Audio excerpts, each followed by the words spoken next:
A sala cheirava a verniz velho e expectativa. Aquele cheiro que universidades antigas parecem exalar pelas paredes, como se décadas de nervosismo acadêmico tivessem se impregnado na madeira escura dos painéis. Eu estava sentada na última fileira do auditório, usando um lenço de seda que cobria metade do meu rosto e óculos escuros que provavelmente me faziam parecer ridícula ali dentro, mas que eram absolutamente necessários. Meu coração batia tão forte que eu tinha certeza de que a mulher ao meu lado podia ouvi-lo, um tambor frenético no meu peito que ameaçava explodir a qualquer momento. Na primeira fileira, ela estava lá. Professora doutora Letícia Sampaio. Cabelos loiros perfeitamente escovados caindo sobre os ombros. Um blazer vermelho que provavelmente custava mais do que meu aluguel. E aquele sorriso. Aquele maldito sorriso de quem achava que tinha ganhado. Ela cruzou as pernas, ajeitou a saia justa e olhou para o palco com uma adoração tão óbvia que me deu vontade de vomitar. Ou talvez fosse apenas o nervosismo, a adrenalina que corria pelas minhas veias como fogo líquido. No palco, 12 acadêmicos se acomodavam atrás de uma mesa comprida coberta com uma toalha verde escura. 12 pares de olhos críticos, 12 cérebros treinados para detectar falhas, inconsistências, fraudes. E no centro de tudo, na cadeira reservada para o candidato, estava ele. Meu marido, Rafael Henrique Cardoso. O homem com quem eu tinha casado há 7 anos, num dia ensolarado de dezembro, cercados por amigos e família, prometendo amor eterno e fidelidade. O homem que tinha dormido ao meu lado enquanto eu passava noites em claro fazendo pesquisa. O homem que tinha me trazido café quando eu estava exausta demais para sair da cadeira. O homem que, aparentemente, tinha planejado isso tudo desde o começo.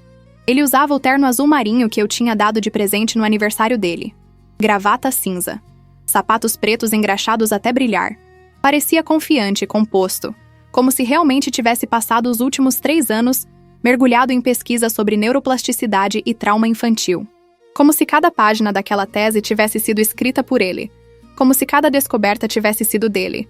Como se cada noite que eu tinha chorado de frustração com os dados que não faziam sentido tivesse sido vivida por ele. O presidente da banca se levantou. Professor Dr. Armando Veríssimo. 72 anos, cabelos completamente brancos, óculos de armação dourada que ele ajeitava constantemente, e uma reputação acadêmica tão sólida que sua mera presença em uma banca já era motivo de nervosismo. Eu conhecia aquele homem. Conhecia bem. Ele tinha sido meu orientador no mestrado, 5 anos atrás, quando eu tinha apresentado minha dissertação sobre os efeitos da negligência emocional no desenvolvimento cognitivo. Ele tinha me guiado através de cada capítulo. Tinha me ensinado a pensar como uma verdadeira acadêmica. Tinha me mostrado que eu era capaz de muito mais do que eu imaginava. E ele estava olhando para Rafael agora, com aquela expressão neutra que professores veteranos aperfeiçoam ao longo de décadas, aquela máscara de interesse educado que não revela absolutamente nada sobre o que estão pensando. Senhor Cardoso, a voz de Dr. Veríssimo ecoou pelo auditório, clara e firme apesar da idade. Estamos aqui hoje para avaliar sua tese de doutorado intitulada Neuroplasticidade e Resiliência, uma análise longitudinal dos efeitos do trauma infantil no desenvolvimento cerebral. Uma pesquisa ambiciosa que, segundo seu resumo, levou 3 anos para ser concluída. Gostaríamos de começar com uma pergunta fundamental. O que o motivou a escolher este tema específico? Rafael limpou a garganta. Eu vi seus dedos se apertarem brevemente na borda da mesa antes de ele se forçar a relaxar. Ele estava nervoso. Bom, deveria estar. Obrigado, Dr. Veríssimo. Ele começou, e sua voz soou firme, praticada. Quantas vezes ele tinha ensaiado isso? Quantas vezes tinha repetido minhas palavras na frente do espelho? Meu interesse neste tema surgiu de uma combinação de experiência pessoal e observação clínica. Trabalho há anos como psicólogo clínico, e repetidamente me deparei com pacientes adultos, cujos comportamentos e padrões de pensamento pareciam inexplicavelmente ligados a eventos traumáticos da infância.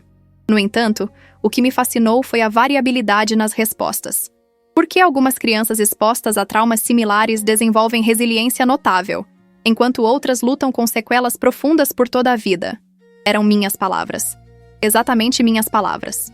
Eu tinha escrito aquele parágrafo numa tarde de agosto, 2 anos atrás, sentada na varanda do nosso apartamento com uma xícara de chá verde que tinha esfriado completamente porque eu estava tão absorvida na escrita que tinha me esquecido de beber.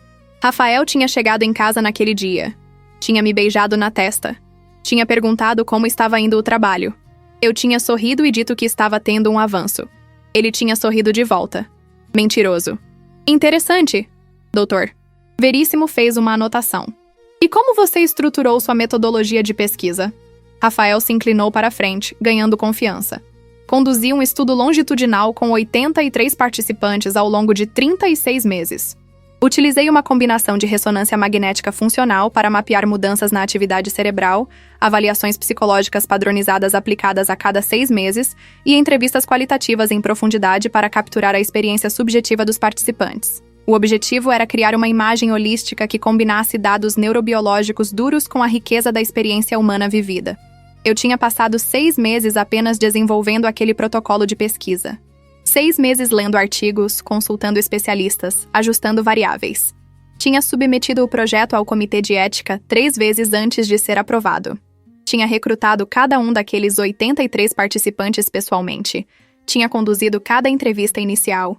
Tinha construído relacionamentos de confiança com pessoas que estavam me abrindo as partes mais dolorosas de suas vidas.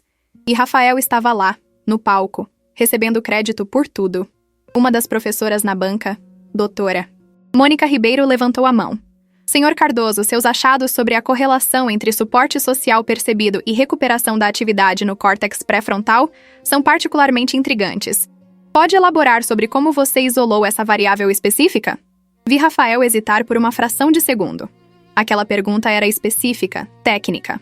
Ele teria que ir fundo no conhecimento da pesquisa para responder adequadamente. Parte de mim quis se inclinar para a frente. Quis ver se ele iria tropeçar, se iria revelar sua fraude ali mesmo. Mas ele não tropeçou. Certamente, doutora Ribeiro. Ele respondeu. E eu podia ver que ele tinha memorizado esta parte também. Tinha estudado minha tese como um ator estuda um roteiro.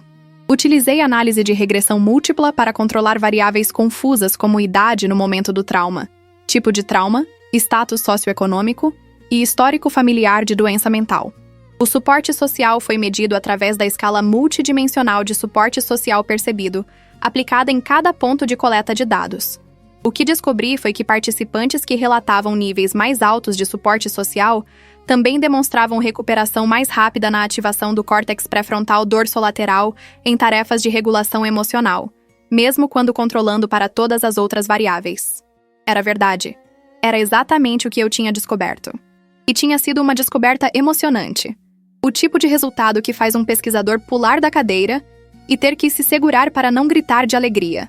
Eu lembro de ter corrido os números pela 3ª vez, tendo certeza de que tinha cometido um erro. Mas não. Os resultados se mantinham. Suporte social importava. Importava de maneiras mensuráveis, visíveis no próprio cérebro. Eu tinha ligado para minha mãe naquela noite, chorando de felicidade. Tinha contado para Rafael, que tinha me abraçado, e dito que estava orgulhoso de mim. Tinha até aberto uma garrafa de vinho para comemorar, um Malbec caro que tínhamos guardado para ocasiões especiais. E agora ele estava lá, apresentando minha descoberta como se fosse dele. As perguntas continuaram. Uma após a outra, os membros da banca sondavam diferentes aspectos da pesquisa. As limitações metodológicas, as implicações clínicas, as direções futuras para a investigação. E para cada pergunta, Rafael tinha uma resposta. Minhas respostas. Minhas palavras. Meu trabalho. Eu observei Letícia na primeira fileira. Ela estava radiante, sorrindo cada vez que Rafael respondia bem a uma pergunta, como uma mãe orgulhosa assistindo seu filho em uma peça escolar. Ela tinha ajudado nisso, eu tinha certeza. Rafael não era burro, mas ele também não era brilhante o suficiente para ter planejado tudo isso sozinho. Ele precisava de alguém por dentro da universidade, alguém que entendesse como o sistema funcionava, alguém que pudesse ajudá-lo a navegar os procedimentos, a papelada, os protocolos. E Letícia, professora do departamento de psicologia há 15 anos, conhecia todos os atalhos. Eu me perguntei quando tinha começado. O affair, a traição, o plano. Tinha sido antes de eu começar minha pesquisa ou depois? Ele tinha se casado comigo apenas por isso, apenas para ter acesso ao meu trabalho? Ou tinha sido uma oportunidade que surgiu ao longo do caminho, uma tentação que ele não conseguiu resistir? Não que importasse, realmente. O resultado era o mesmo. 3 anos da minha vida.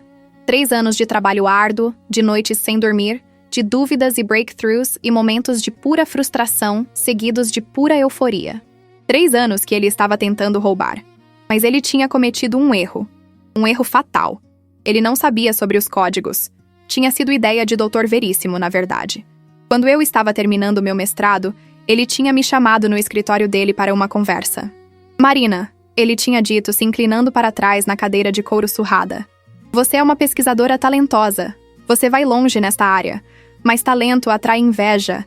E inveja, às vezes, leva as pessoas a fazer coisas deploráveis. Deixe-me ensinar algo que pode proteger seu trabalho no futuro. Ele tinha me mostrado, então, um sistema simples, mas engenhoso.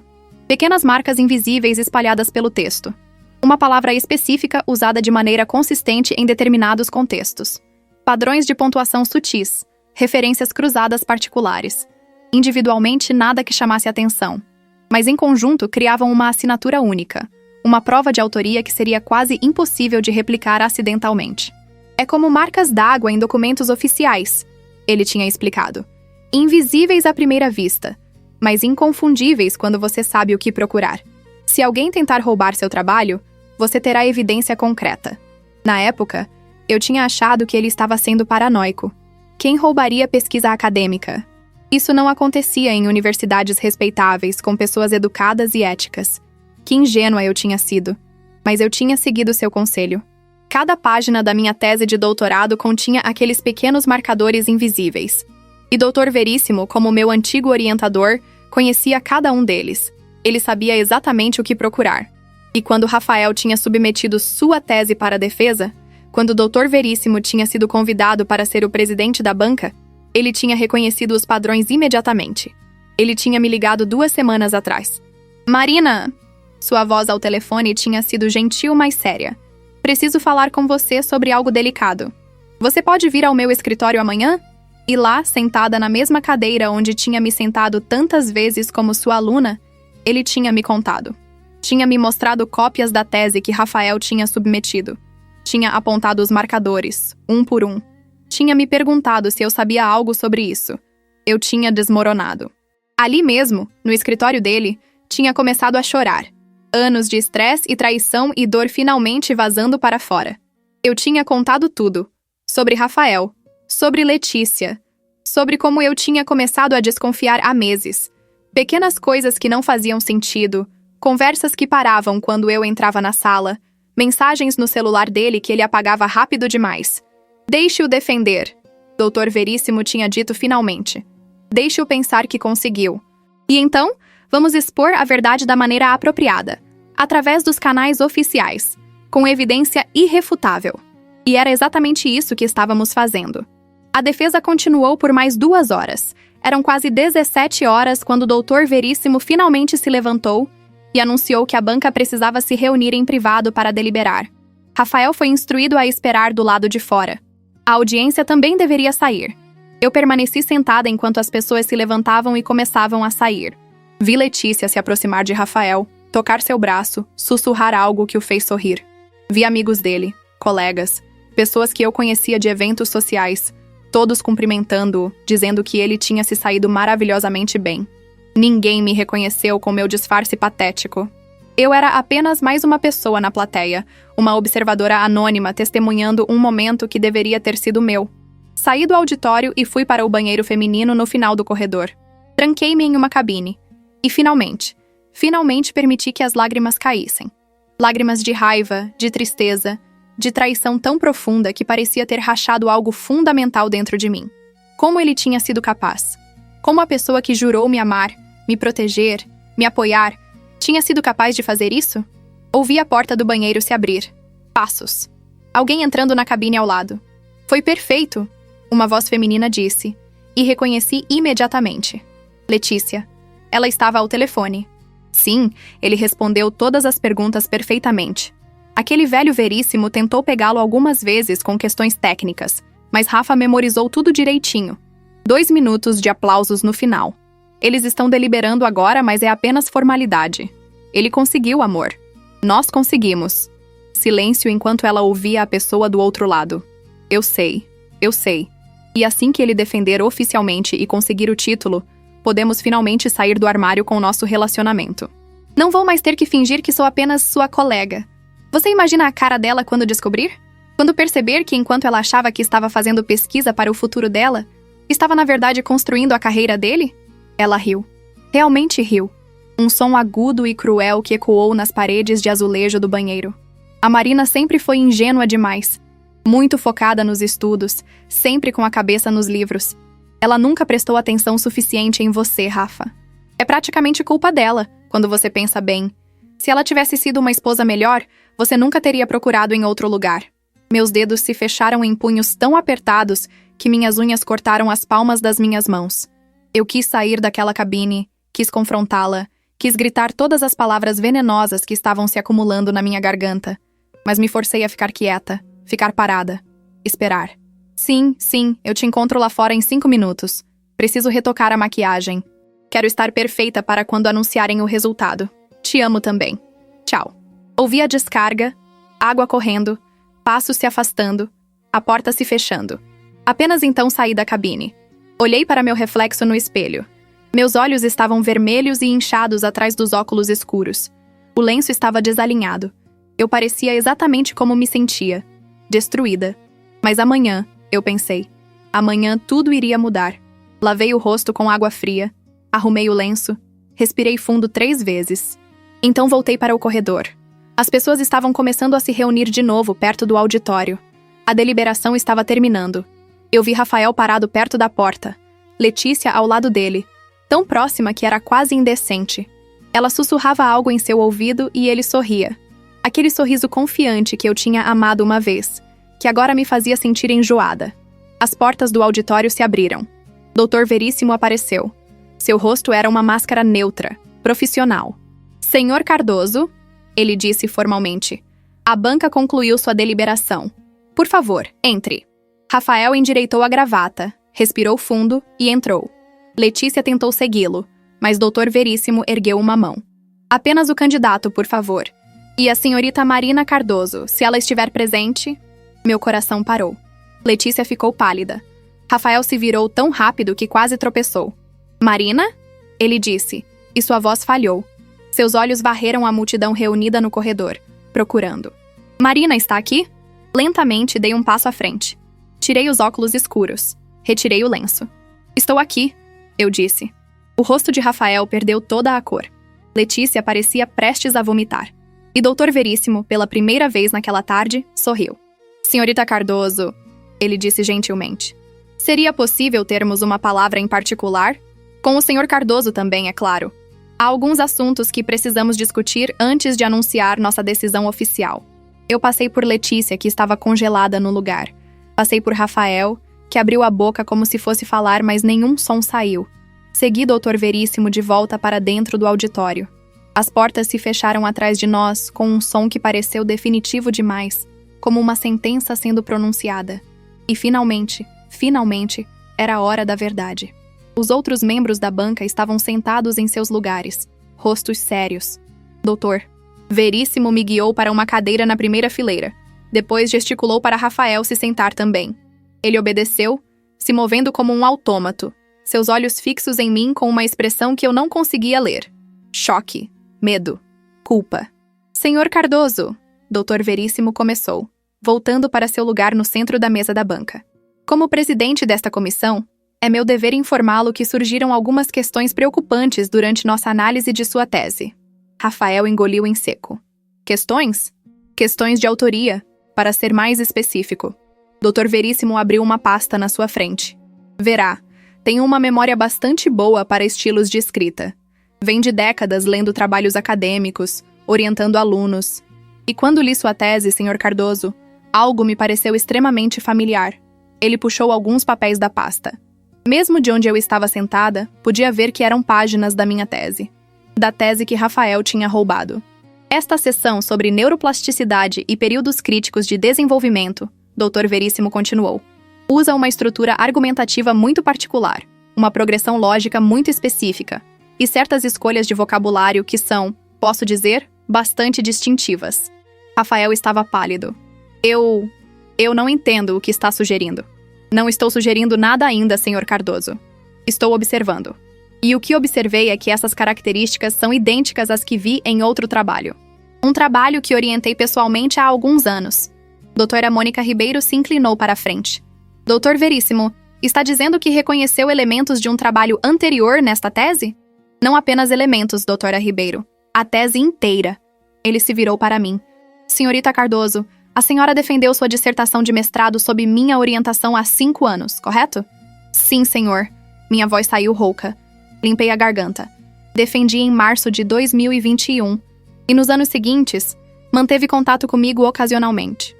Atualizações sobre sua progressão no doutorado. Perguntas metodológicas. Discussões sobre suas descobertas. Sim.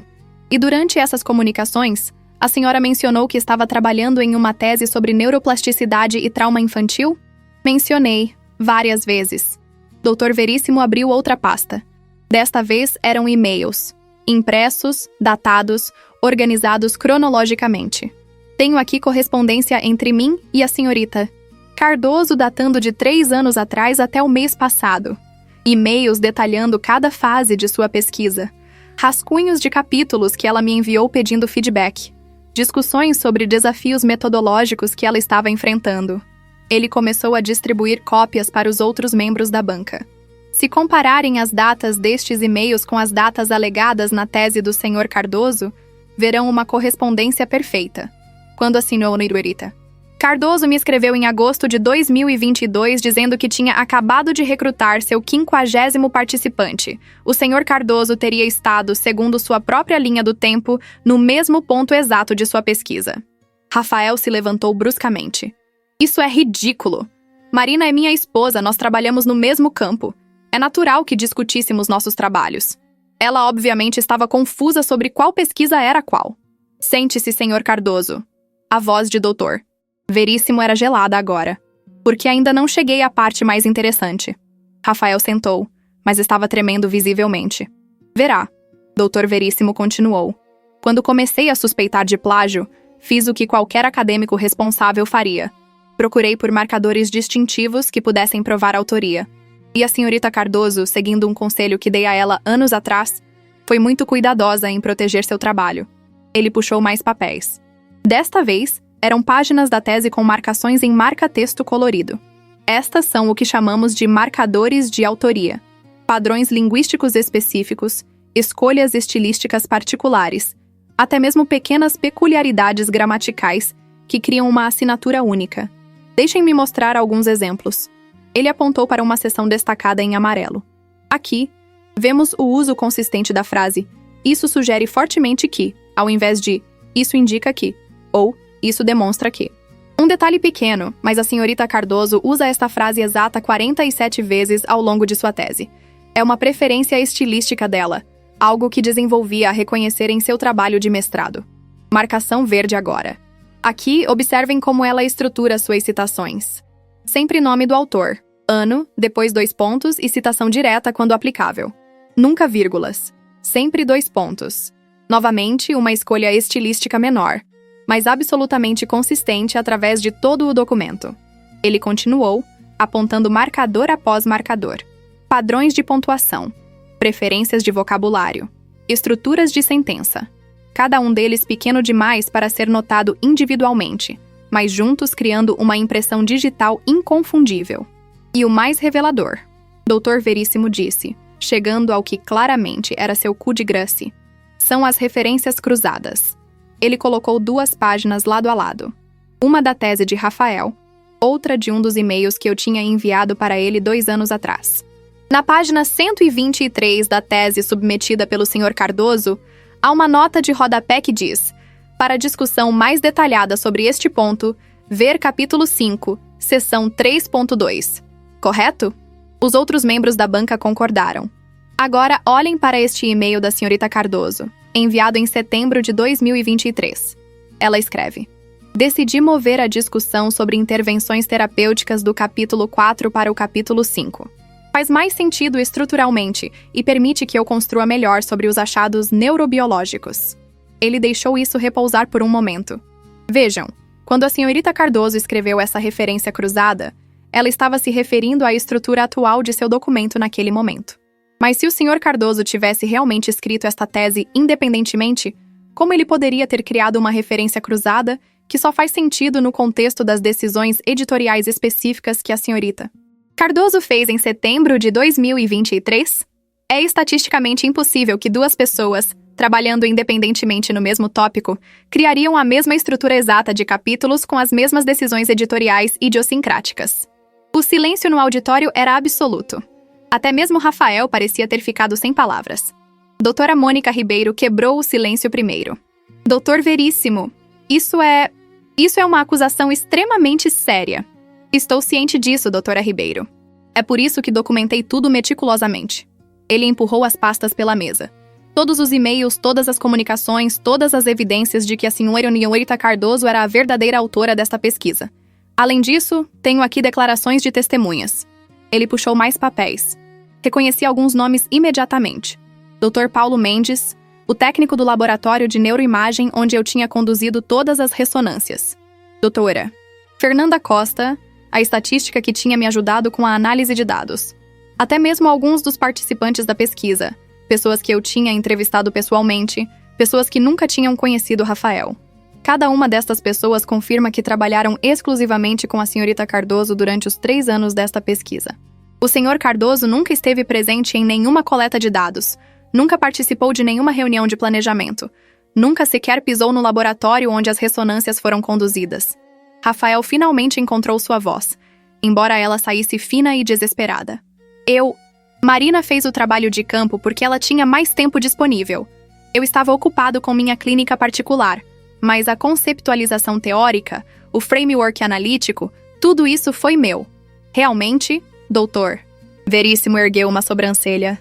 Então talvez possa me explicar por que, quando solicitei uma cópia de seus cadernos de pesquisa durante a revisão inicial da sua tese, o senhor disse que os tinha perdido em uma mudança? E por que, quando perguntei sobre suas notas preliminares, rascunhos iniciais, qualquer coisa que pudesse documentar seu processo de pensamento, o senhor disse que preferia trabalhar diretamente no computador e não mantinha registros físicos? Ele se inclinou para a frente e, pela primeira vez desde que eu o conhecia, vi algo além de neutralidade acadêmica em seu rosto. Vi raiva. Porque a senhorita Cardoso, por outro lado, manteve registros meticulosos, cadernos detalhados de cada fase da pesquisa, rascunhos datados de cada capítulo, até mesmo gravações de áudio de algumas de suas sessões de brainstorming. Tudo time-stamped, tudo documentado, tudo provando que ela, e apenas ela, era a autora desta tese. Outro membro da banca, Dr. Carlos Andrade, professor de neurociência, limpou a garganta. Senhor Cardoso, essas são alegações extraordinariamente graves. Plágio acadêmico é uma das ofensas mais sérias que alguém pode cometer em nossa comunidade. Se confirmado, isso não apenas resultaria na rejeição imediata de sua tese, mas também poderia levar a ações disciplinares, perda de credenciais, até mesmo processos legais. Você entende isso? Rafael estava chorando agora. Lágrimas reais escorrendo pelo seu rosto, sua respiração vindo em soluços irregulares. Eu não sabia o que fazer. Minha carreira estava estagnada.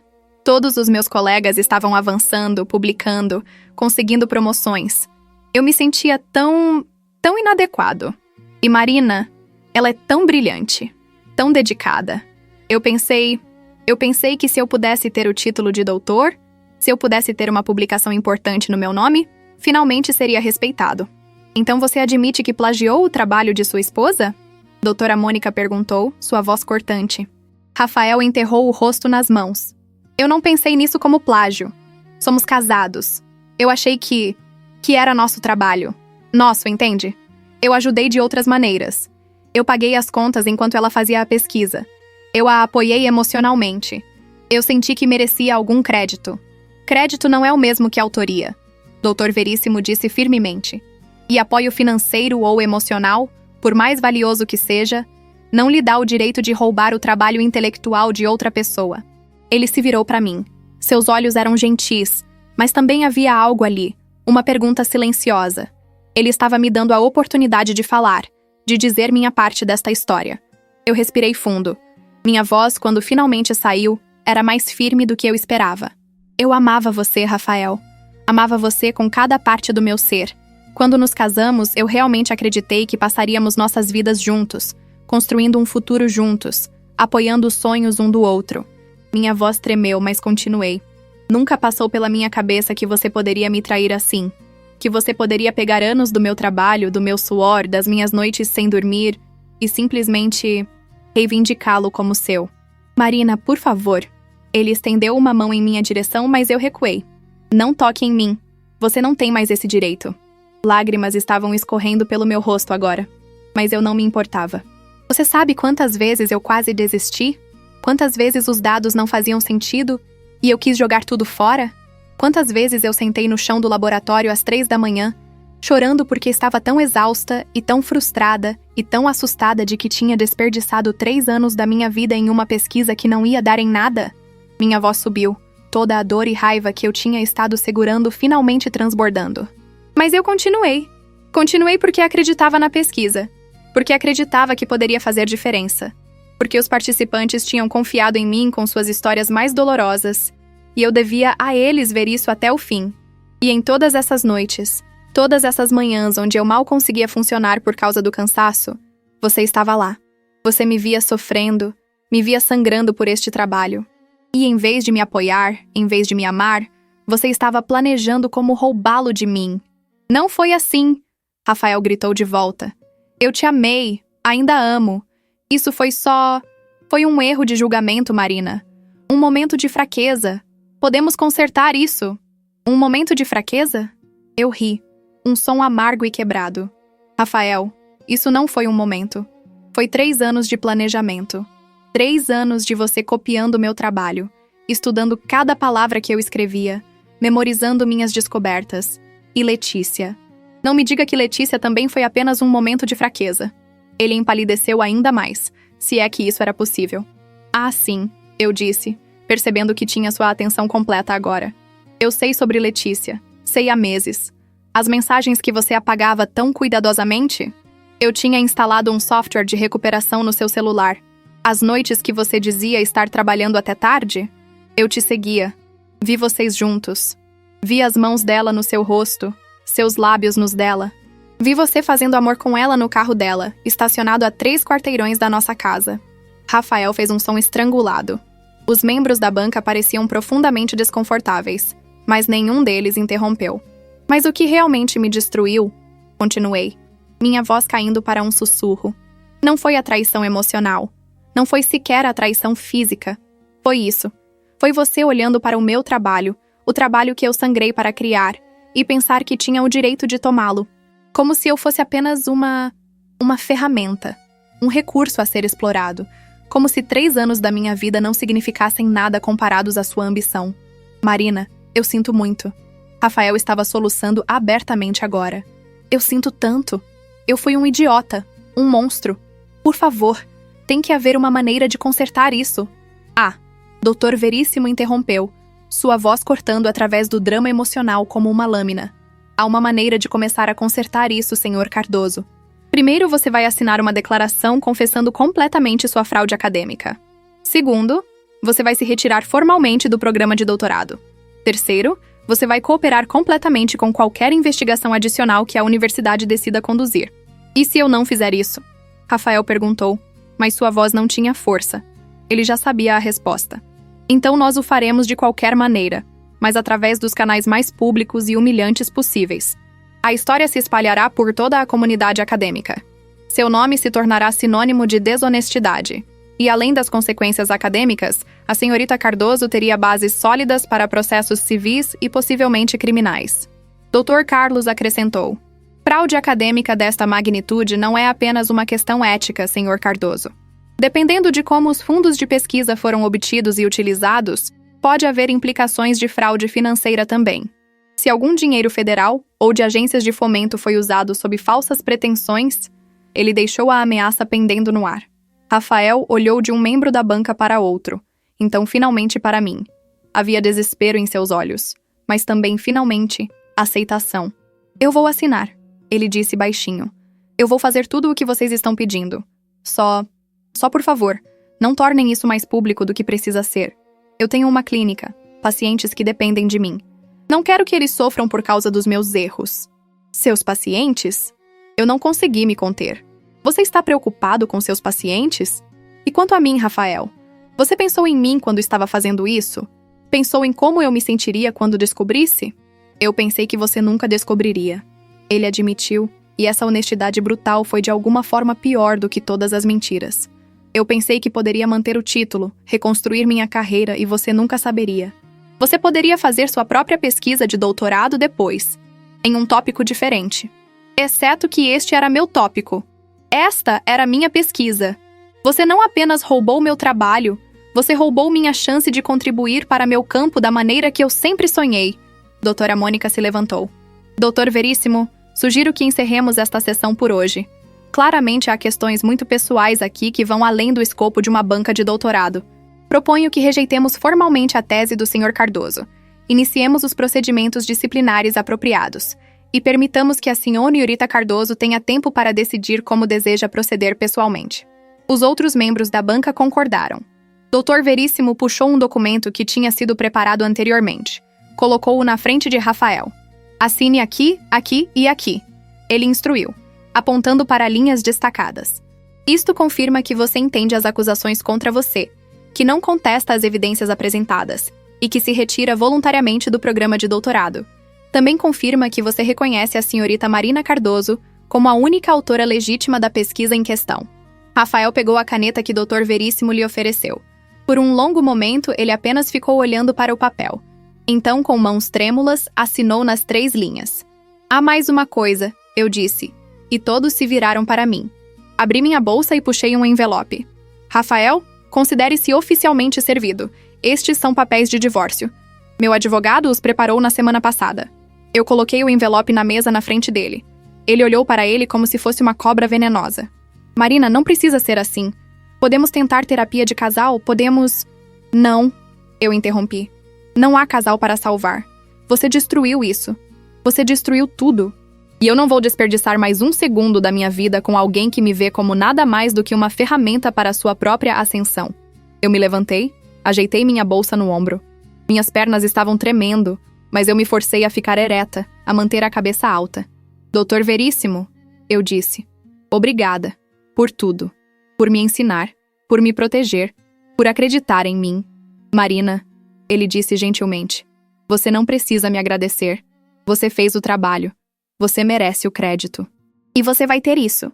Vou pessoalmente garantir que sua tese seja defendida apropriadamente, com você no palco onde deveria estar. Eu sorri, embora lágrimas ainda estivessem escorrendo pelo meu rosto. Então me virei e caminhei em direção à porta. Marina, espera! Rafael se levantou, tentou me seguir, mas Dr. Carlos o segurou pelo braço. Senhor Cardoso, sugiro que você deixe sua esposa ir. Você já causou dano suficiente. Eu não olhei para trás. Abri a porta do auditório e saí. O corredor estava cheio de pessoas esperando. Colegas de Rafael, amigos. E lá, encostada contra a parede, estava Letícia. Ela me viu e empalideceu. Abriu a boca como se fosse dizer algo, mas eu levantei uma mão. Não, eu disse simplesmente. Não fale comigo. Nunca mais fale comigo. Eu não sabia. Ela começou, mas eu a cortei. Você sabia. Você sabia exatamente o que estava fazendo. Você não é estúpida, Letícia. Você é professora deste departamento há 15 anos.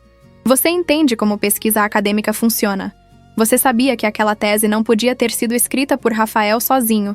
Mas você não se importou, porque beneficiava você ter um namorado com um PhD, ter alguém que fosse seu igual academicamente. Algumas pessoas ao redor estavam começando a parar e ouvir. Letícia olhou para elas, depois de volta para mim. Marina, por favor, não vamos fazer uma cena... Uma cena? Eu ri. Oh, não, Letícia. Você quer evitar uma cena?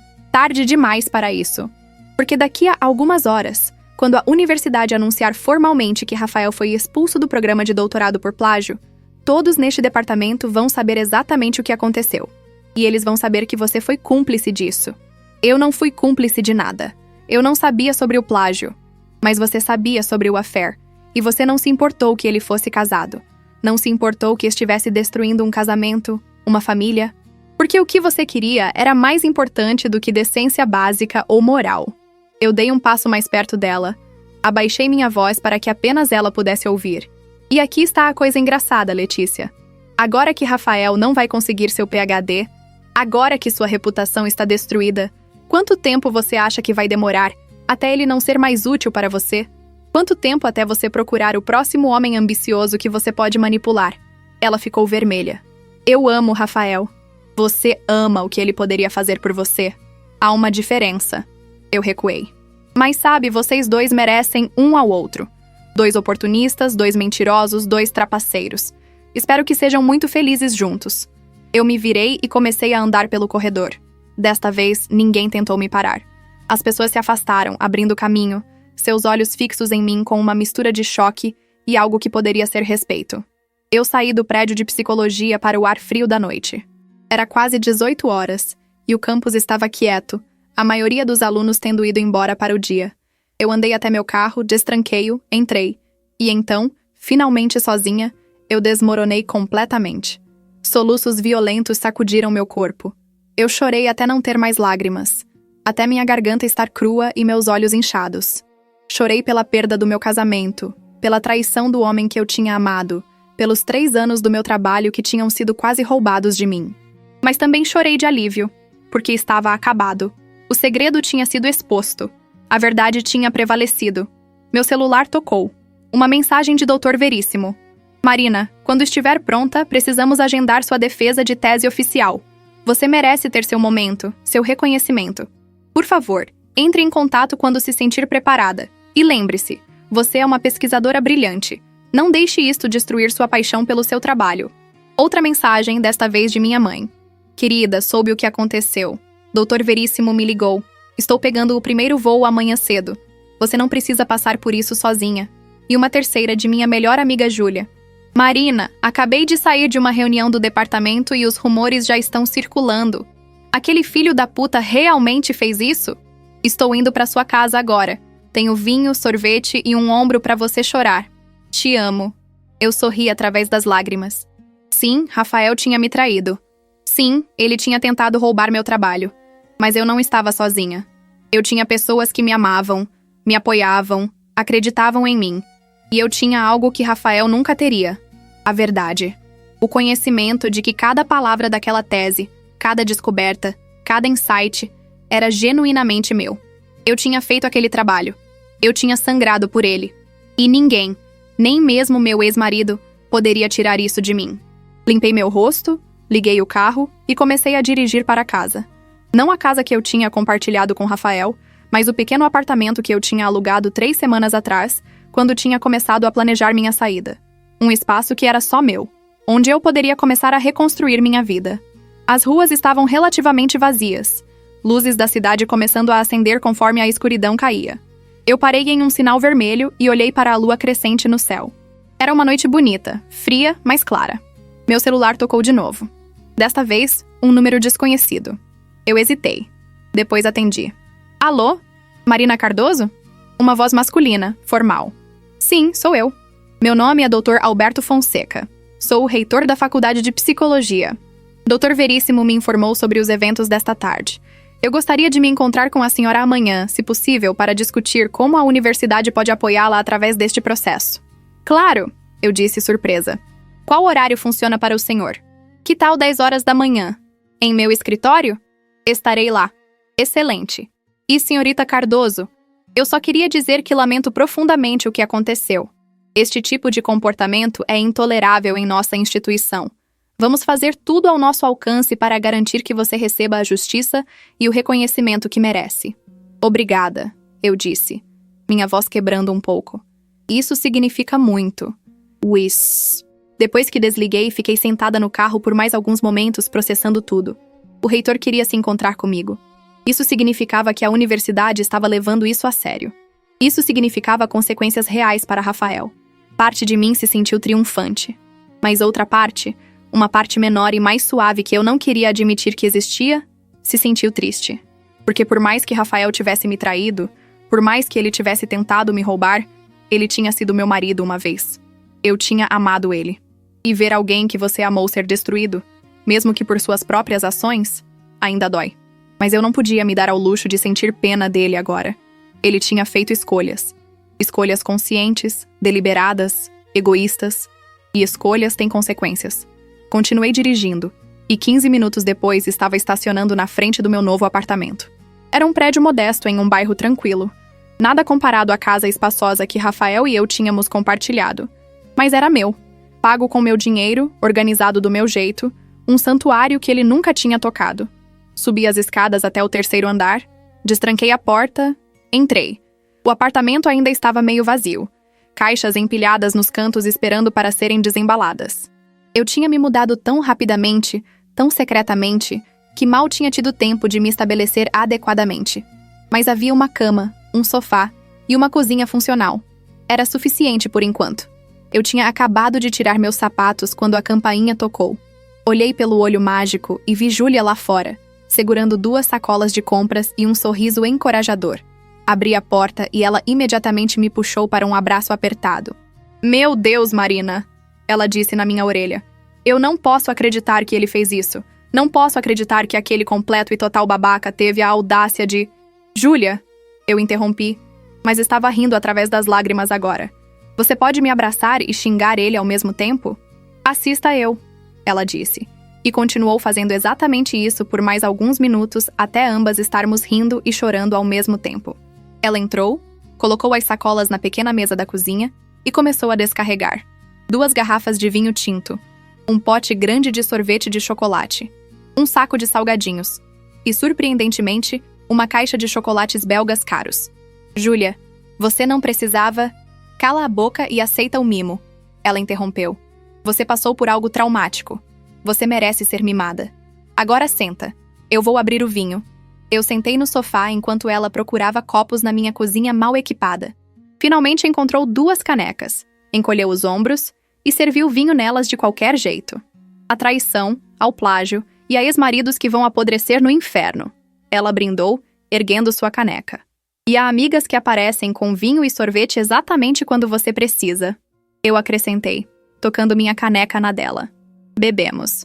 O vinho era bom, smooth e rico, aquecendo meu peito. "Então," Júlia disse, se acomodando ao meu lado no sofá, "conta tudo. E eu quero dizer tudo. Cada detalhe suculento desta vingança épica."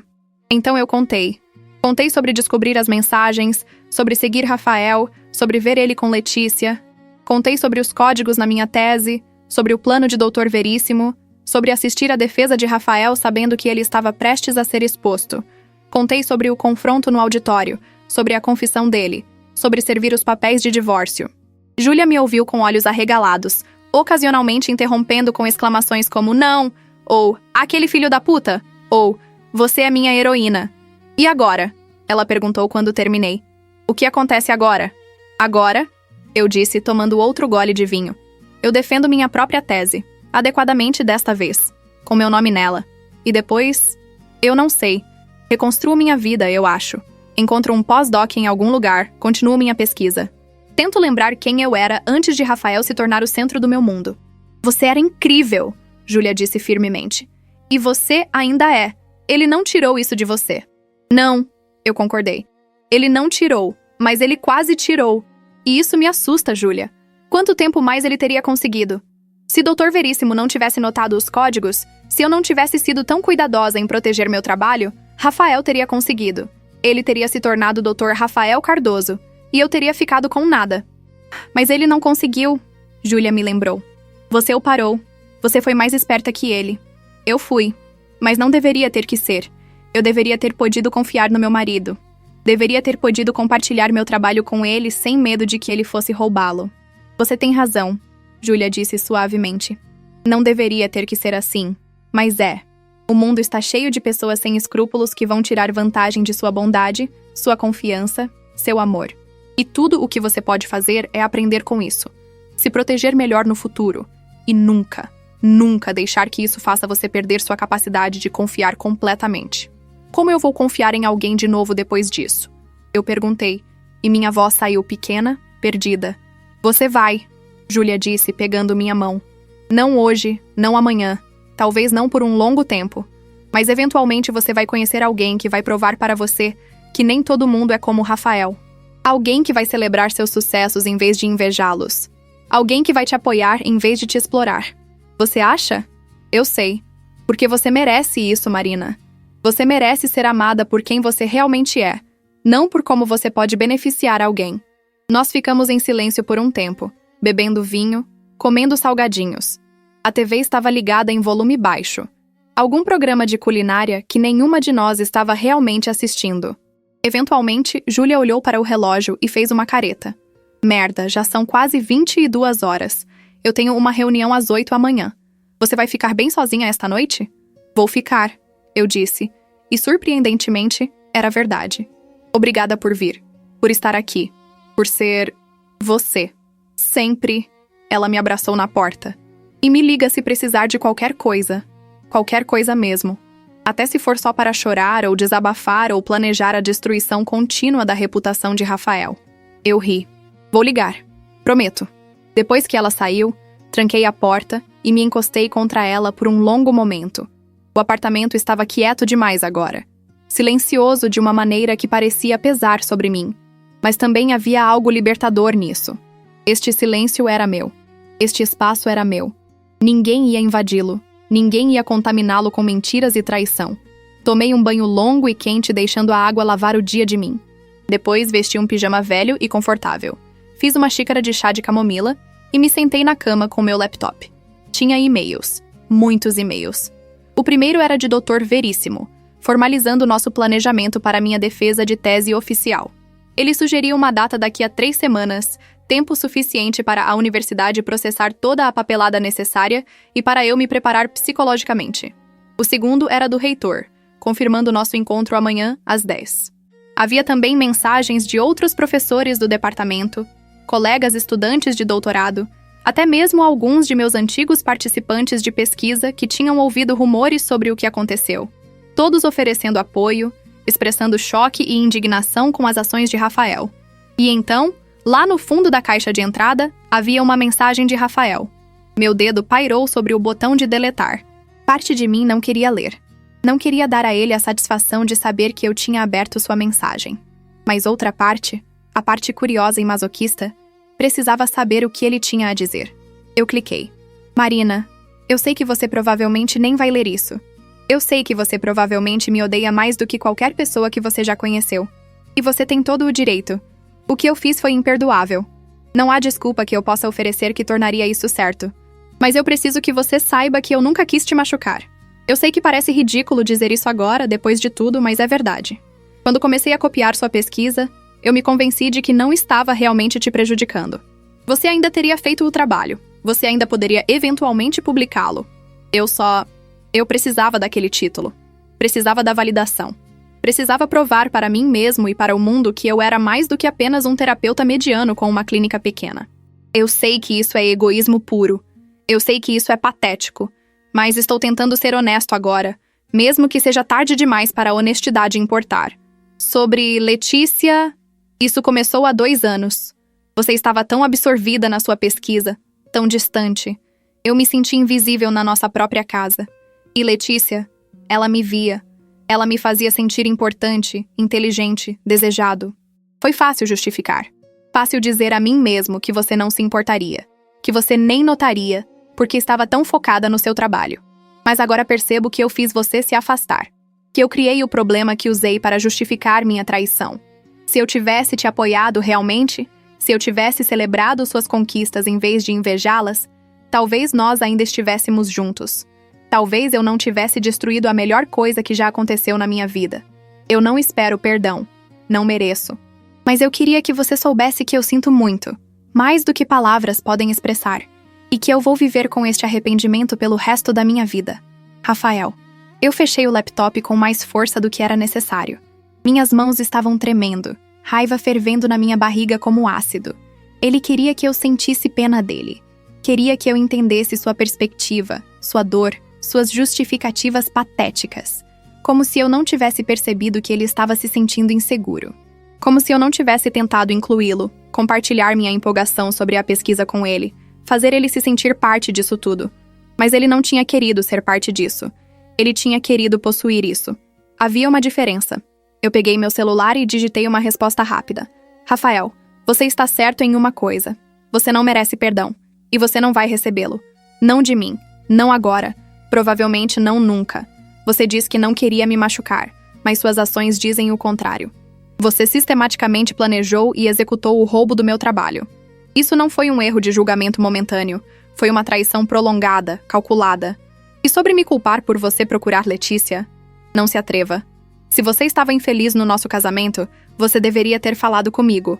Comunicação é o que pessoas maduras fazem quando têm problemas em seus relacionamentos.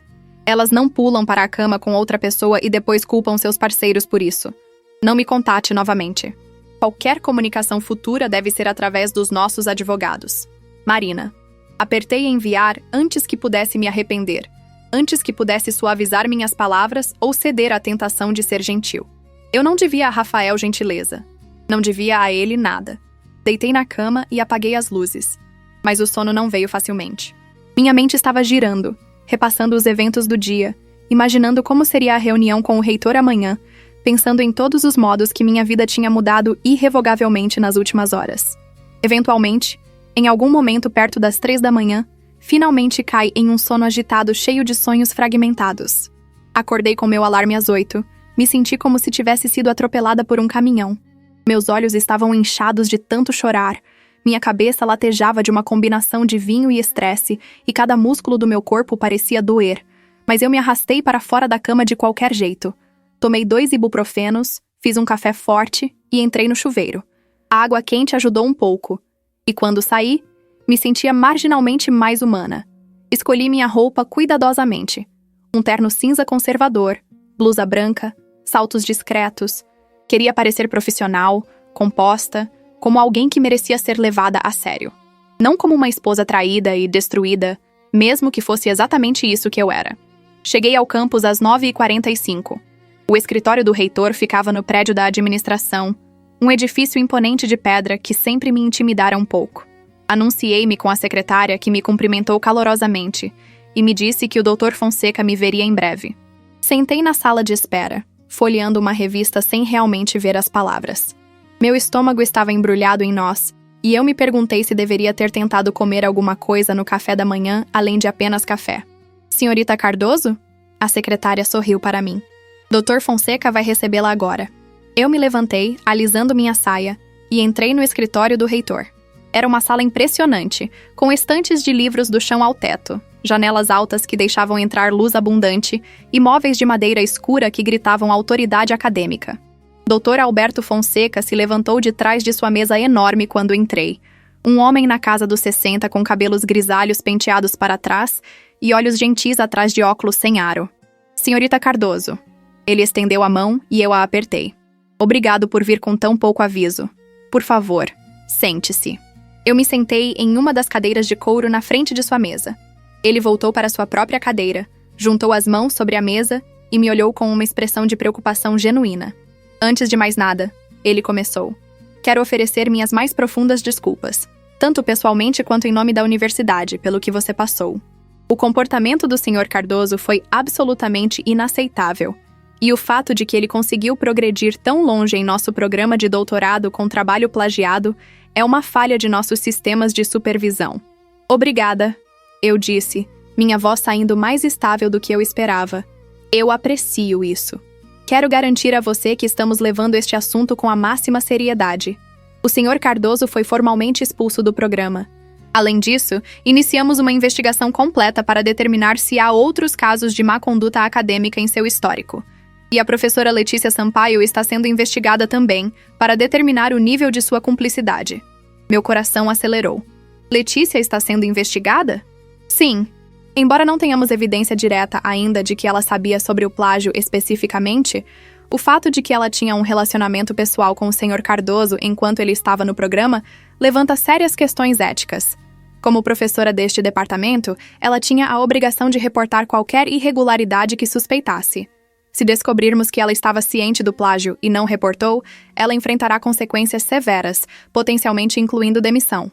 Parte de mim se sentiu satisfeita com isso. Letícia merecia enfrentar consequências, mas outra parte se sentiu desconfortável. Eu queria justiça, não vingança. Dr. Fonseca, eu disse cuidadosamente. Eu aprecio que a universidade esteja levando isso a sério.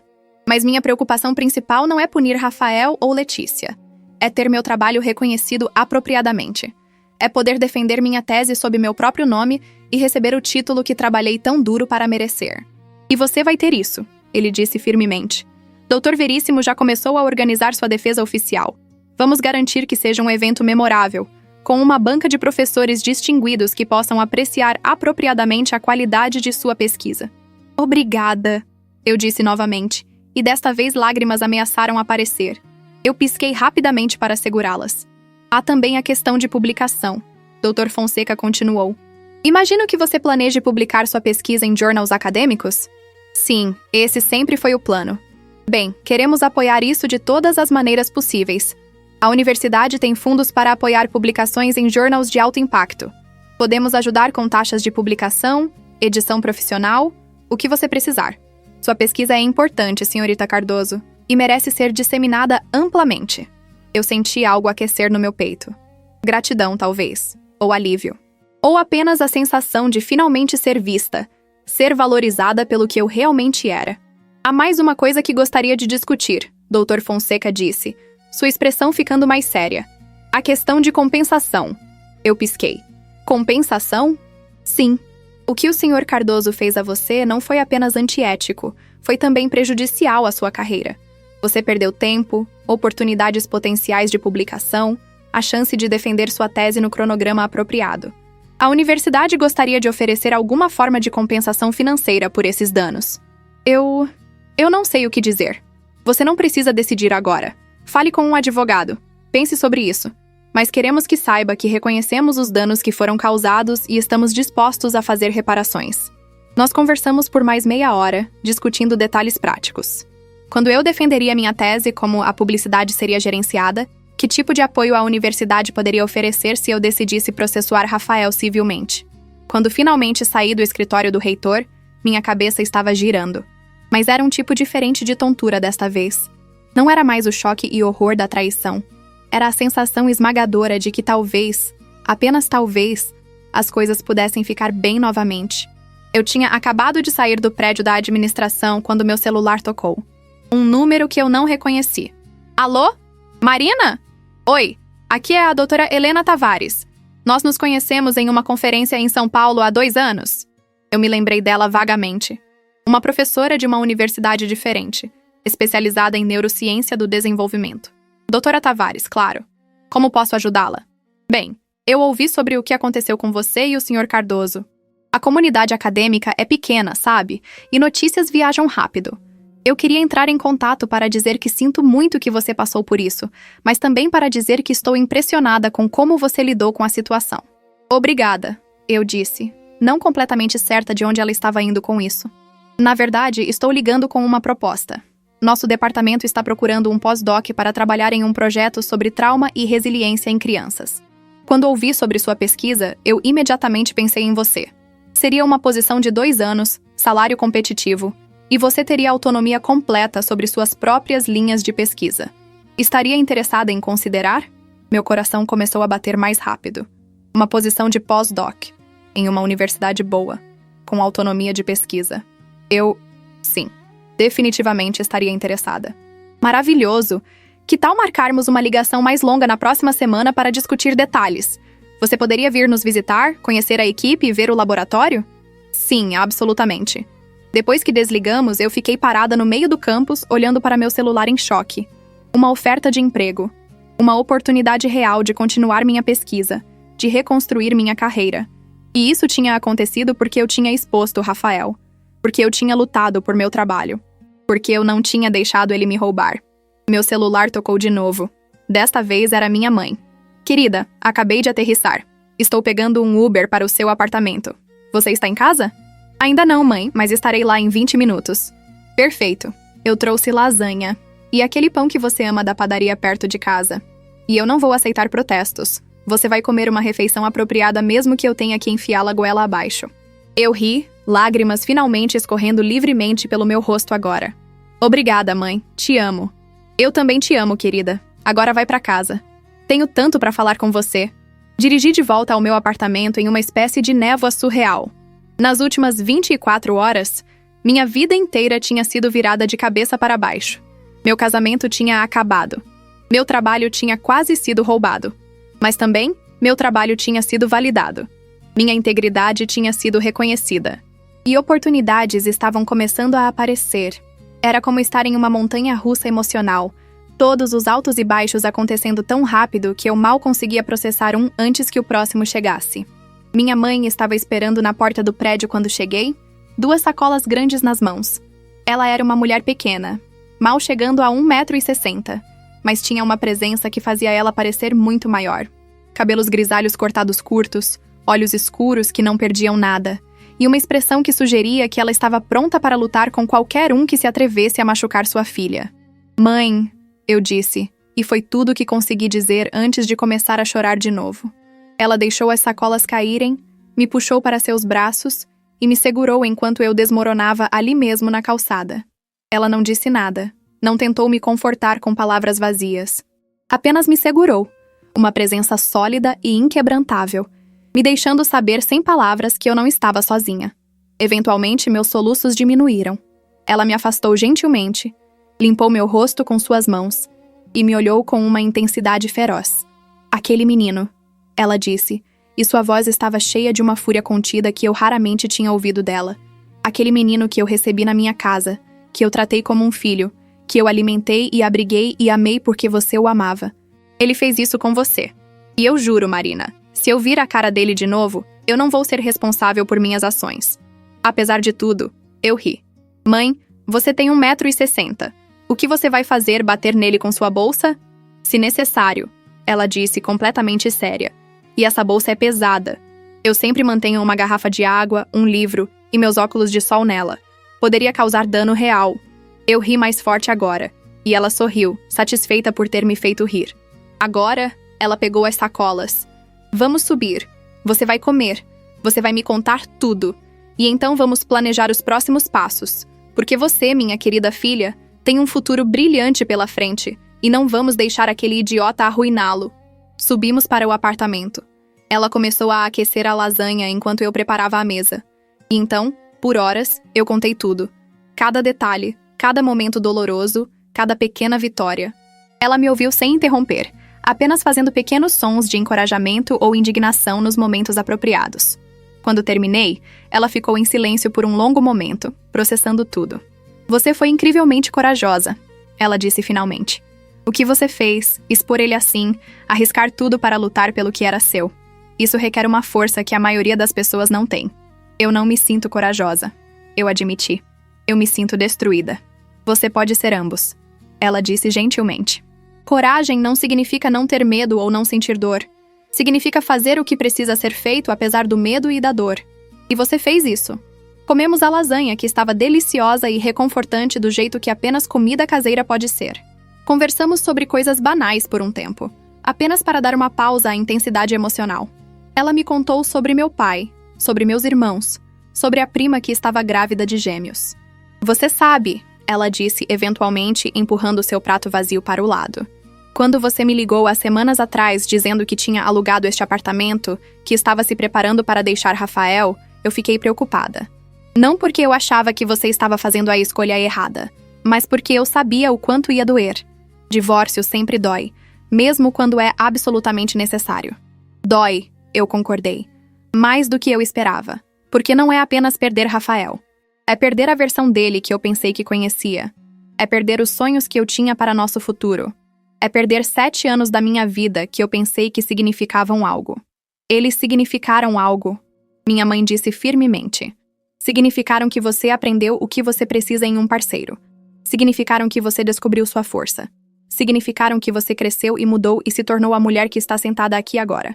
A mulher que teve a coragem de lutar pelo que era dela. Eu preferiria não ter tido que aprender essas lições desta maneira. Claro que sim, mas nós raramente conseguimos escolher como aprendemos as lições mais importantes da vida. Tudo o que podemos fazer é tentar extrair significado da dor, tentar crescer em vez de encolher sob o peso dela." Ficamos conversando até tarde da noite. Minha mãe tinha reservado um hotel próximo, mas quando chegou a hora de ela ir, eu pedi que ficasse. "Você tem certeza?" ela perguntou. "Eu não quero invadir seu espaço." "Por favor, fique", eu disse. "Eu não quero ficar sozinha esta noite." Então ela ficou, dormindo no sofá, insistindo que era perfeitamente confortável apesar dos meus protestos. Deitei na minha cama ouvindo seus roncos suaves da sala, e pela primeira vez em dias, me senti segura o suficiente para realmente relaxar. Os dias seguintes passaram em uma espécie de borrão. Houve reuniões com advogados para discutir o divórcio e possíveis ações civis contra Rafael. Houve sessões de planejamento com o Dr. Veríssimo para minha defesa de tese. Houve ligações com a doutora Helena Tavares sobre a posição de pós-doc. E houve momentos, muitos momentos, onde eu apenas chorava. Ou ficava deitada na cama encarando o teto. Ou tentava trabalhar apenas para descobrir que não conseguia me concentrar por mais de 5 minutos seguidos. Minha mãe ficou por uma semana, e sua presença foi uma âncora que me impediu de ser completamente levada pela maré de emoções. Ela cozinhava, limpava, me forçava a comer quando eu não tinha apetite, e me deixava chorar quando eu precisava sem julgamento ou desconforto. Você vai superar isso, ela me disse na manhã em que tinha que voltar para casa. Não hoje, não amanhã, mas eventualmente. E quando você superar, vai ser mais forte do que era antes. Vai saber seu próprio valor de uma maneira que você nunca soube antes. Como você sabe? Eu perguntei. Porque eu passei por algo parecido, ela disse suavemente. Não foi plágio ou roubo de trabalho, mas foi traição. Seu pai, antes de você nascer, teve um affair. Durou 6 meses antes de eu descobrir. Eu fiquei olhando para ela chocada. O quê? Eu nunca soube disso. Não era algo que eu queria que meus filhos soubessem. Mas foi devastador na época. Eu pensei que minha vida tinha acabado, que nunca confiaria em ninguém novamente. Mas com tempo, terapia e muito trabalho duro de ambos os lados, nós superamos. E nosso casamento se tornou mais forte do que era antes. Mas isso é diferente, mãe. Rafael não apenas me traiu. Ele tentou roubar anos do meu trabalho. Você está certa. É diferente. E pior, de muitas maneiras. Estou apenas dizendo que eu entendo aquela sensação de que sua vida inteira foi virada de cabeça para baixo. E estou te dizendo que você vai sobreviver a isso. Você vai mais do que sobreviver. Você vai prosperar. Depois que ela partiu, o apartamento pareceu muito vazio e muito quieto. Mas eu me forcei a estabelecer uma rotina. Acordar às 7. Café da manhã. Trabalhar na preparação da defesa da minha tese. Almoço. Mais trabalho. Exercício. Jantar. Ler ou assistir algo leve. Dormir. Alguns dias a rotina funcionava. Outros dias eu mal conseguia sair da cama. Júlia aparecia regularmente. Às vezes só para sentar comigo em silêncio. Outras vezes para me arrastar para fora do apartamento para jantar ou um filme. Ela nunca me pressionava para falar sobre Rafael se eu não quisesse, mas sempre me deixava saber que ela estava lá se eu precisasse. 2 semanas depois da exposição de Rafael, recebi um e-mail de Letícia. Marina, sei que provavelmente sou a última pessoa de quem você quer ouvir, mas preciso que você saiba algumas coisas. Primeiro, eu não sabia sobre o plágio. Juro por tudo que é sagrado, eu não sabia que Rafael tinha roubado seu trabalho.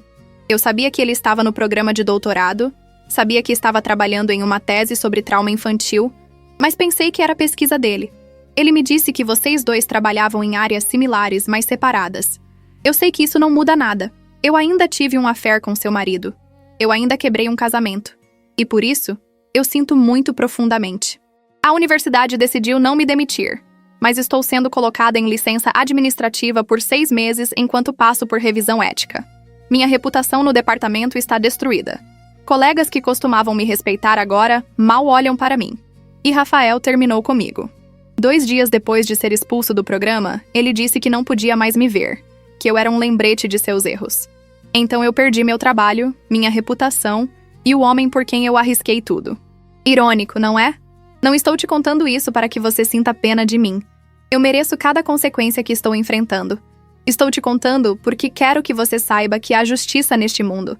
E porque quero que você saiba que eu vejo agora o quanto te machuquei, o quanto meu egoísmo destruiu vidas. Se pudesse voltar no tempo, faria tudo diferente. Mas não posso. Tudo o que posso fazer é tentar ser uma pessoa melhor daqui para frente. Espero que você encontre felicidade, Marina. Você merece isso mais do que qualquer pessoa que eu conheço. Letícia. Eu li o e-mail 3 vezes, tentando descobrir como me sentia sobre ele. Raiva? Sim, ainda havia raiva. Mas também algo mais. Não era exatamente perdão, mas talvez fosse o começo de soltar aquela raiva, de não deixá-la me consumir. Eu não respondi. Não havia nada que eu pudesse dizer que faria alguma diferença. Mas eu salvei o e-mail, reconhecendo que talvez um dia eu pudesse olhar para ele sem sentir aquela dor aguda no peito. O dia da minha defesa de tese chegou mais rápido do que eu esperava. De repente, eram 3 semanas depois, e eu estava parada na frente do espelho do meu quarto, ajustando meu blazer azul marinho pela 10ª vez, tentando acalmar as borboletas no meu estômago. Júlia tinha passado a noite no meu apartamento, e ela apareceu na porta do quarto com 2 xícaras de café. "Você está linda", ela disse. Profissional, confiante, como alguém que está prestes a defender brilhantemente 3 anos de pesquisa inovadora. "Eu me sinto como vou vomitar", eu admiti. "Também é válido.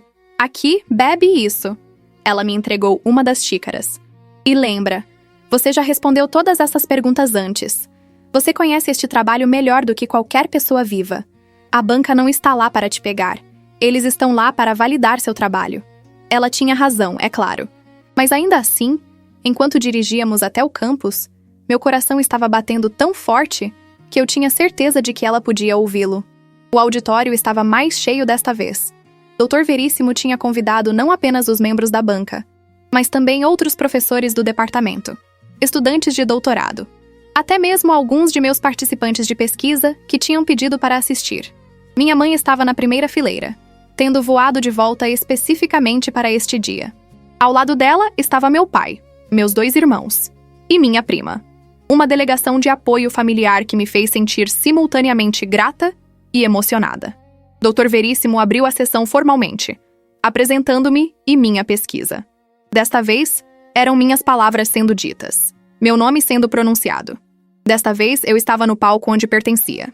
"Senhorita Cardoso", ele disse, seus olhos gentis encontrando os meus. "Por favor, apresente sua tese." Eu respirei fundo, me levantei e comecei a falar. E uma vez que comecei, as palavras fluíram naturalmente, porque este era meu trabalho, minha paixão, minha vida pelos últimos 3 anos. Eu não estava recitando algo memorizado, estava compartilhando algo que vivia profundamente dentro de mim. Falei sobre como a ideia para a pesquisa tinha surgido, sobre os desafios metodológicos que tinha enfrentado, sobre os momentos de breakthrough quando os dados finalmente começaram a fazer sentido. Falei sobre os participantes, suas histórias, sua coragem em compartilhar as partes mais dolorosas de suas vidas comigo. Falei sobre minhas descobertas, sobre como o cérebro é surpreendentemente resiliente, mas também profundamente moldado por experiências precoces. Sobre como o suporte social não era apenas algo bonito de se ter, mas era neurologicamente fundamental para a recuperação de trauma. Sobre as implicações clínicas disso, sobre como poderíamos usar este conhecimento para desenvolver intervenções mais efetivas. Quando terminei minha apresentação inicial, havia lágrimas em alguns rostos na audiência. Não lágrimas de pena, mas lágrimas de compreensão, de conexão com o material humano profundo que eu estava explorando. Então vieram as perguntas. E desta vez, eram realmente minhas respostas. Eu não estava falando de memória ou fingindo conhecimento que não tinha. Eu estava compartilhando meu entendimento profundo e íntimo de cada aspecto dessa pesquisa. Doutora Mônica Ribeiro perguntou sobre minhas escolhas estatísticas. Eu expliquei meu raciocínio, citei a literatura relevante, até mesmo admiti onde eu tinha considerado abordagens alternativas e por que tinha finalmente escolhido o método que usei.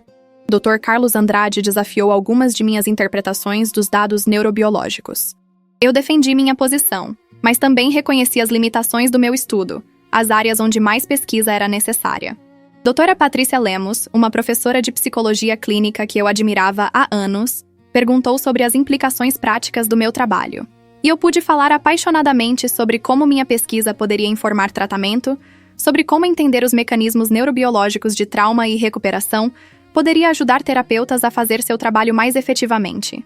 As perguntas continuaram por quase 3 horas, mas diferente da última vez que eu tinha estado neste auditório, assistindo Rafael roubar meu momento, desta vez eu não queria que acabasse. Desta vez, eu estava no meu elemento, fazendo o que eu amava, compartilhando o trabalho que importava para mim profundamente. Finalmente, Dr. Veríssimo anunciou que a banca precisava se reunir para deliberar. Eu saí do auditório em uma espécie de névoa eufórica, ainda processando o fato de que eu tinha realmente feito isso. Minha família me cercou imediatamente, abraços e parabéns voando de todas as direções. "Você foi incrível!" Meu irmão mais novo, Lucas, disse. Eu não entendi nem metade das palavras técnicas, mas você soou tão inteligente e apaixonada. Marina, meu pai me puxou para um abraço, e eu podia sentir lágrimas molhando meu ombro. Estou tão orgulhoso de você. Tão incrivelmente orgulhoso. Minha mãe não disse nada, Apenas me abraçou forte e longo. E eu soube sem palavras o que ela estava sentindo. Júlia apareceu com garrafas de água para todos. Ok, pessoal, vamos dar um pouco de espaço para Marina respirar. Ela precisa estar pronta para quando anunciarem a decisão. A decisão. Deus, eu tinha quase esquecido que a banca ainda tinha que formalmente aprovar ou rejeitar minha tese. Racionalmente, eu sabia que a aprovação era quase certa. Mas uma parte de mim ainda estava nervosa, ainda esperando pela outra sapato cair. Não demorou muito. Apenas 20 minutos depois, as portas do auditório se abriram novamente. Dr. Veríssimo apareceu, e desta vez, ele estava sorrindo abertamente. Senhorita Cardoso, por favor, venha. Entrei novamente no auditório. Minha família e amigos me seguindo. Meu coração estava na minha garganta. Dr. Veríssimo esperou até todos estarem sentados antes de falar. Senhorita. Marina Cardoso! Ele disse formalmente. É meu privilégio e honra informá-la que sua banca revisou sua tese e, por voto unânime, aprovou-a com louvor. Parabéns, doutora Cardoso! A sala explodiu em aplausos. Não apenas 2 minutos como antes, mas mais. Continuando enquanto eu ficava lá, lágrimas escorrendo livremente pelo meu rosto, tentando processar que realmente tinha acontecido. Eu tinha feito isso. Apesar de tudo, eu tinha conseguido. Doutora Mônica se levantou e veio até mim. Doutor Cardoso, ela disse, enfatizando meu novo título. Seu trabalho é excepcional. Raramente vejo pesquisa de doutorado com este nível de rigor metodológico e profundidade teórica. Você tem um futuro muito brilhante neste campo. Um por um, os membros da banca vieram me cumprimentar, cada um oferecendo elogios e encorajamento. E então Dr. Veríssimo se aproximou, suas mãos segurando as minhas. Marina, ele disse gentilmente, você se lembra do que eu te disse quando você era minha aluna de mestrado? Que você tinha algo especial, uma combinação de rigor intelectual e compaixão humana que é rara neste campo?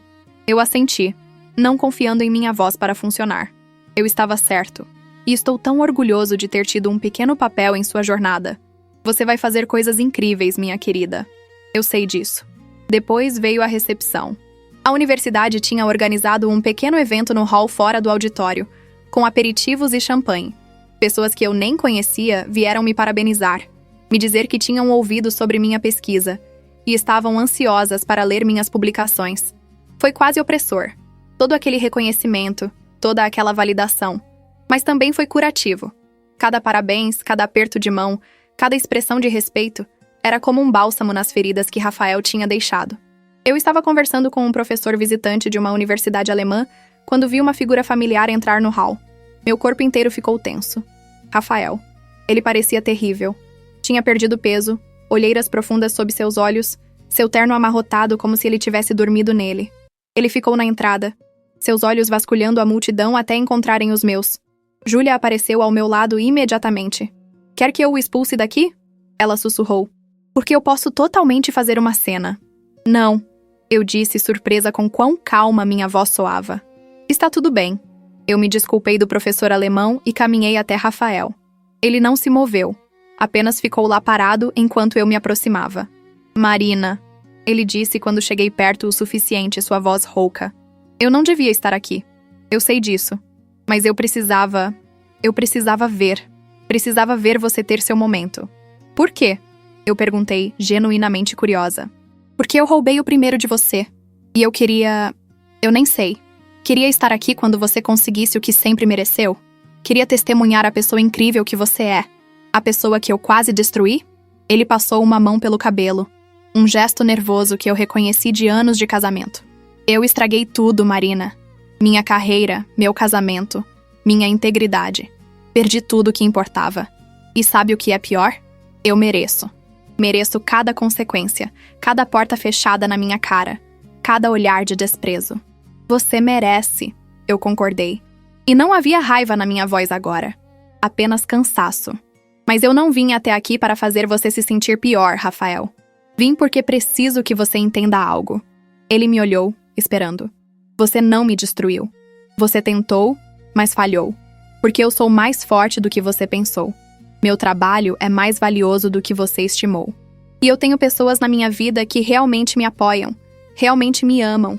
Não apenas pelo que eu posso fazer por elas, mas por quem eu sou. Lágrimas começaram a escorrer pelo rosto dele. Eu sinto tanto, Marina. Mais do que você pode imaginar. Eu sei que sente. E talvez daqui a muitos anos eu possa até perdoá-lo. Mas agora eu só quero que você saia da minha vida. Que deixe eu seguir em frente sem o peso da sua traição me puxando para baixo. Eu entendo, ele disse, limpando os olhos. Eu só queria que você soubesse que eu vejo agora. Vejo o quão incrível você é. E eu sinto muito por ter levado tanto tempo e por ter custado tudo para eu perceber isso. Ele se virou para ir embora. Depois parou e olhou para trás. Parabéns, doutora Cardoso. Você mereceu. E então ele foi embora, desaparecendo pela porta e saindo da minha vida. Júlia apareceu ao meu lado novamente. Você está bem? Estou, eu disse. E percebi que era verdade. Ver Rafael não tinha me destruído. Não tinha reaberto todas as feridas. Tinha simplesmente fechado um capítulo. Estou realmente bem. O resto da noite passou em uma névoa feliz. Conversei com dúzias de pessoas, aceitei cartões de visita de pesquisadores que queriam colaborar. Fiz planos tentativos para apresentações em conferências. Era quase meia-noite quando finalmente cheguei em casa, exausta, mas radiante. Meu apartamento não parecia mais tão vazio. Eu tinha começado a decorá-lo nas últimas semanas, adicionando toques pessoais que o faziam parecer meu. Fotos da minha família nas paredes. Uma planta na janela da cozinha. Livros organizados nas estantes. Estava começando a se sentir como lar. Eu me deitei na cama, ainda usando meu blazer e saia de defesa, e olhei para o teto. Doutora Marina Cardoso. Eu tinha feito isso. Contra todas as probabilidades, apesar de toda a traição e dor, eu tinha feito isso. Meu celular tocou. Uma mensagem de doutora Helena Tavares. Vi as fotos da sua defesa nas redes sociais. Parabéns, Dora Cardoso. Mal posso esperar para tê-la em nossa equipe no próximo semestre. Você vai fazer coisas incríveis aqui. Outra mensagem, desta vez de um editor de um jornal acadêmico importante. Doutora Cardoso, Doutor Veríssimo me falou sobre sua pesquisa. Estaríamos muito interessados em considerar um artigo seu para nossa próxima edição. Por favor, entre em contato quando tiver um manuscrito pronto. E uma terceira de alguém que eu não esperava. Uma das minhas participantes de pesquisa, uma mulher chamada Camila, que tinha compartilhado sua história de abuso infantil e recuperação comigo. Doutora Marina, acabei de saber que você defendeu sua tese. Estou tão feliz e tão orgulhosa de ter sido parte da sua pesquisa. Você me deu esperança quando eu mais precisava. Me ajudou a entender que meu trauma não me define. Obrigada por fazer este trabalho, por se importar o suficiente para realmente entender o que pessoas como eu passaram. Você vai mudar vidas com esta pesquisa. Já mudou a minha. Eu li aquela mensagem 3 vezes, lágrimas obscurecendo minha visão. Isso era porque eu tinha feito este trabalho. Não pelo título, não pelo reconhecimento, embora essas coisas fossem boas. Mas porque importava. Porque podia fazer diferença real nas vidas de pessoas reais. Rafael tinha tentado roubar isso de mim. Mas ele não conseguiu. E eu nunca deixaria ninguém roubar isso de novo. 3 meses depois, eu estava sentada em meu novo escritório na Universidade de Doutora Helena Tavares, revisando dados de minha nova linha de pesquisa. O escritório era pequeno, mas aconchegante, com uma janela que dava para o campus e estantes já começando a se encher com livros e journals. Meu divórcio de Rafael tinha sido finalizado na semana anterior. Simples, sem contestação. Ele não tinha tentado lutar por nada, reconhecendo que ele não tinha base moral para pedir qualquer coisa. Eu tinha saído com nossa conta de poupança, alguns móveis e minha liberdade. Letícia tinha sido oficialmente repreendida pela universidade e estava em liberdade condicional acadêmica por 2 anos. Sua reputação estava manchada, mas ela ainda tinha seu trabalho, se ela conseguisse manter o nariz limpo. E Rafael? Eu tinha ouvido através da videira acadêmica que ele tinha fechado sua clínica e se mudado para outra cidade. Começando de novo, tentando reconstruir uma vida e carreira longe das cinzas do que ele tinha destruído aqui. Parte de mim se perguntava se ele seria bem-sucedido, se ele aprenderia realmente com seus erros ou se repetiria os mesmos padrões. Mas principalmente, eu tentava não pensar nele. Ele pertencia ao meu passado, e eu estava focada firmemente no meu futuro. Meu primeiro artigo tinha sido aceito para publicação em um dos jornais mais prestigiosos no meu campo. Doutor Veríssimo tinha me ligado pessoalmente quando recebeu a notícia, sua voz cheia de orgulho. Eu sempre soube que você era especial, Marina. Sempre soube. Eu tinha começado a fazer terapia, processando não apenas a traição de Rafael, mas todos os outros traumas e experiências que tinham me moldado. Era trabalho duro, confrontar todas aquelas emoções, mas também era libertador. Eu estava aprendendo a me conhecer de maneiras novas, a estabelecer limites saudáveis, a reconhecer meu próprio valor independente de validação externa. E eu tinha começado a namorar de novo. Nada sério ainda. Apenas alguns encontros casuais com pessoas que eu conhecia através de amigos ou no trabalho. Mas era agradável, aquela sensação de possibilidade, de que talvez, eventualmente, eu pudesse abrir meu coração para alguém novamente. Havia uma batida na porta do meu escritório. "Entre!" eu chamei. Era Marcos, um outro pós-doc no departamento. Ele era bonito de uma maneira despretensiosa, com cabelos escuros encaracolados sempre ligeiramente bagunçados, e olhos castanhos que brilhavam quando ele falava sobre sua pesquisa em desenvolvimento infantil. "Oi, Marina", ele disse, encostado na porta. "Um grupo de nós está indo jantar depois do seminário esta noite. Pizza e cerveja no lugar italiano na esquina. Você quer vir?" Eu sorri. Há alguns meses, eu teria recusado. Teria me encolhido para meu apartamento para ficar sozinha com meus pensamentos. Mas essa não era mais quem eu era. "Adoraria", eu disse. "Que horas?" 7. "E ei, eu li seu artigo que foi aceito pela revista. É realmente impressionante. Você está fazendo um trabalho importante." "Obrigada", eu disse. E desta vez, eu podia aceitar o elogio sem desconforto, sem aquela voz na minha cabeça me dizendo que eu não merecia reconhecimento. Depois que ele saiu, eu me virei de volta para meu computador. Na tela estava um e-mail de uma estudante de graduação perguntando se eu estaria disposta a orientá-la em um projeto de pesquisa. Ela estava interessada em trauma e resiliência, ela escreveu, e tinha lido meu trabalho e ficado inspirada. Eu sorri e comecei a digitar uma resposta. "Sim", eu disse, "eu adoraria orientá-la." Porque isso era parte do ciclo, não era? Eu tinha sido orientada, apoiada, acreditada. E agora, era minha vez de fazer o mesmo para a próxima geração. Aquela noite, sentada em uma mesa barulhenta e cheia na pizzaria com meus novos colegas, rindo de uma piada que alguém tinha contado, eu tive um momento de clareza profunda. Eu estava feliz. Genuinamente. Profundamente feliz de maneiras que eu não tinha sido há meses. Talvez até há anos. Não era a felicidade ingênua de antes, aquela que vinha de não saber que traição era possível. Era algo mais profundo, mais duro, conquistado através de dor e luta, e escolha consciente de não deixar aquela dor me destruir. Marcos estava sentado ao meu lado, e em algum momento durante a noite, sua mão roçou na minha embaixo da mesa. Um toque leve, quase acidental, mas carregado com possibilidade. Eu não me afastei. Apenas deixei aquele toque ser o que era. Um momento de conexão humana sem peso ou expectativa. Talvez algo se desenvolvesse ali. Talvez não. Mas pela primeira vez em muito tempo, eu estava aberta para a possibilidade. Aberta para o futuro, qualquer forma que tomasse. Quando voltei para casa naquela noite, passei pelo bairro onde Rafael e eu tínhamos morado juntos. A casa estava à venda agora. Uma placa plantada no gramado da frente. Eu diminui a velocidade por um momento, olhando para as janelas onde eu tinha passado 7 anos da minha vida. Mas não senti tristeza. Não senti perda. Apenas uma espécie de reconhecimento pacífico de que aquele capítulo estava fechado. Aquela Marina, a que tinha vivido naquela casa, que tinha amado aquele homem, que tinha sonhado aqueles sonhos, ela tinha ido embora. E em seu lugar estava esta Marina. Mais forte, mais sábia, mais completamente ela mesma. Continuei dirigindo de volta ao meu pequeno apartamento, meu santuário, meu novo começo. E quando entrei e tranquei a porta atrás de mim, eu não me senti sozinha. Eu me senti livre. Meses viraram 1 ano. Então 2. Minha carreira floresceu de maneiras que eu nunca tinha ousado imaginar.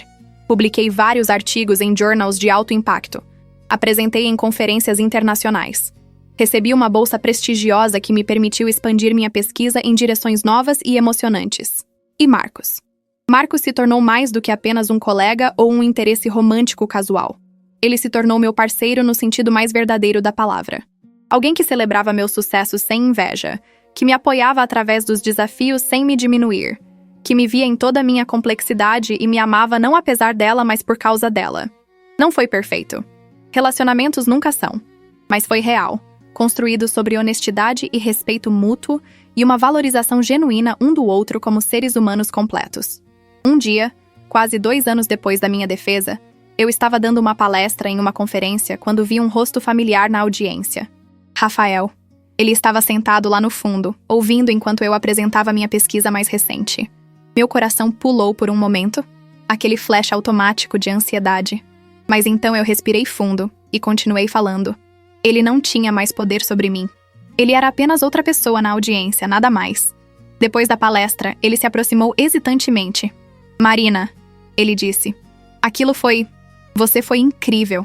Sua pesquisa é ainda mais impressionante do que era. Obrigada, eu disse educadamente, mantendo minha voz neutra. Eu só queria dizer, ele continuou, as palavras saindo apressadas, como se ele estivesse com medo de perder a coragem, que estou fazendo terapia, trabalhando em mim mesmo, tentando entender por que eu fiz o que fiz, como eu posso ser melhor. Não estou te dizendo isso esperando qualquer coisa de você. Só achei que você deveria saber. Eu espero que funcione para você, eu disse, e era verdade. Eu não tinha mais raiva dele.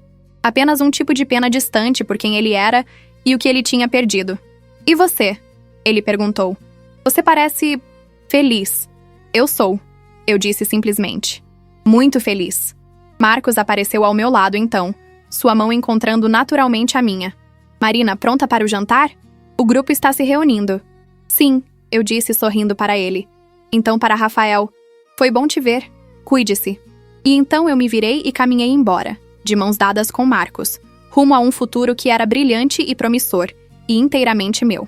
Anos mais tarde, sentada em meu próprio escritório como professora assistente, orientando meus próprios estudantes de doutorado, eu às vezes repensava naquele dia no auditório quando tudo quase tinha sido tirado de mim. E eu agradecia silenciosamente a Dr. Veríssimo por sua paranoia, por aqueles códigos invisíveis que salvaram minha pesquisa. Agradecia a minha persistência, a minha recusa em deixar Rafael vencer. Agradecia a dor que me forçou a crescer de maneiras que eu nunca teria crescido de outra forma. Porque aquela Marina que entrou naquele auditório há tantos anos atrás, escondida atrás de óculos escuros e um lenço, ela era corajosa. Mas esta Marina, a que emergiu do outro lado da traição e dor, ela era inabalável.